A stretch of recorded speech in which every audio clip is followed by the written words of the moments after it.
Hey everybody, Edo here, and the good folks at Osprey Games have sent along Wildlands and the Wildlands expansion, The Unique Dead, by Martin Wallace to check out. And Martin Wallace is a prolific designer. I've not played that many of his games, but sure has a lot. I have played and reviewed MOA as well as Brass. But, and typically from my experience with his games, he has simple mechanics that apply to more Euro-style gameplay.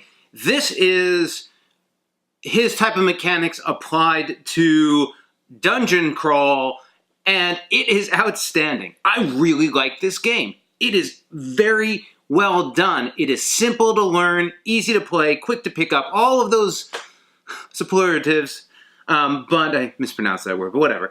But with some interesting depth and complexity that comes from card play, that's really straightforward and simple. So it's like an easy mechanic, quick dungeon experience. There's a board. The board is double-sided, different layers of play because there's regions and the adjacencies of the regions matter, and there's a line of sight and hills. So there's a whole bunch of things on these different boards that impact play as you go. And what you're doing, you're going to pick a faction. That faction is going to have 5 heroes unless you're playing the undead. And you are trying to either get, and you're going to put crystals into the world, which I'll describe in a second. And you are either trying to get all your crystals, 5 crystals, or get some combination of defeating other players and crystals. So I could like take out 2 dudes and get 3 crystals, 5 dudes, whatever, as I'm working towards victory. Setup sort of interesting. There are these cards that have just numbers on them, which represent the numbers on the board. You're going to deal them out to players, and players are going to get 10. They're going to select 5 hidden for where their players' characters are going to get going to appear, and then you are going to hand the other 5 to the player to your right, and that's where they're going to put their crystals. So you have a little agency in perhaps saying, I want to put an opponent's crystal, so, you know, I want to be further away or closer. So you have this interesting like impact to me and then the other player. And then basically what happens is you're starting to move your crystals, but no one knows where anyone else is, and each turn you're revealing where one of your characters is. So the board starts getting populated with characters as you play, and that makes it really interesting progression, sort of ramping up the game. Otherwise, it's super straightforward and very Martin Wallace-y, as you can see by these cards. There's a line of icons on the right side of a card, like showing a variety of abilities, but basically you're going to be playing cards, and if it's the character on the card, you can use that ability, and then you can only use what it's showing on the card. And they're like, you can do a melee attack, wait, there's a list here, let me just get it. There's normal attack, heavy attack, normal attack 1 damage, heavy attack 2 damage, ranged, long ranged, or ranged and ranged heavy attack. That you can shoot range, but there's cover and other things to keep in mind. There's an AoE attack magic spell, and then you can defend. You can defend against an attack and counter. You can you can duck for cover, and basically play that as an interrupt. So I have a hand of cards.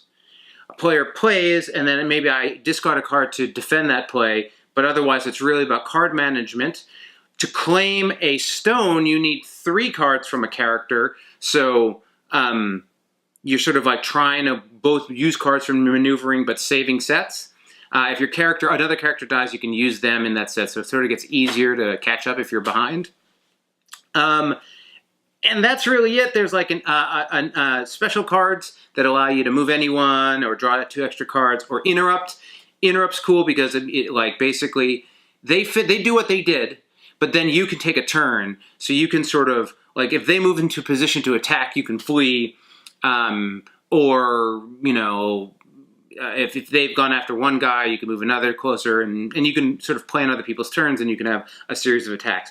I mean, the rules here are spectacularly simple. I'm so impressed. It's big rules, but there's like a couple key things in here, a couple key sections, but it's really straightforward. Super easy. It's a casual game. It's a casual dungeon crawler with interesting mechanics that works. I like it a lot. I mean, highly recommend you check this out. And the miniatures are really nice. I don't do that many games with miniatures, but I like them. The designs are like a little weird. Like the art style, it has a very distinct art style, but I find it can make the characters a little hard to tell what's going on and what they're. But it works. And just like there's a guy who like doesn't have a hat as a miniature, but has a hat in the thing, and you're like, which is, oh, I got it. So like there's a little couple things, but each race feels different and unique and balanced a little different.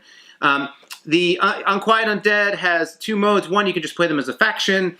What's cool about them is like normally you have these cards that are all, each character has a specific card. For the Unquiet Undead, there's a smaller set that like they're different groups of creatures, so you have more flexibility. You can be moving these creatures around, and you have more, right? You have 6.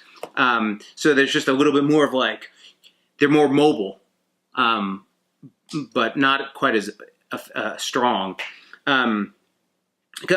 Characters have hit points, and you know, as you're attacking them, they're losing hit points. Part of the factions. The other thing you can do with the Unquiet Dead is play a different mode where basically as people die, they're becoming undeads, and then other players can move them around, and they're more like the growing horde as well, which is cool. So a fine little expansion for the game. I believe they're even announcing another.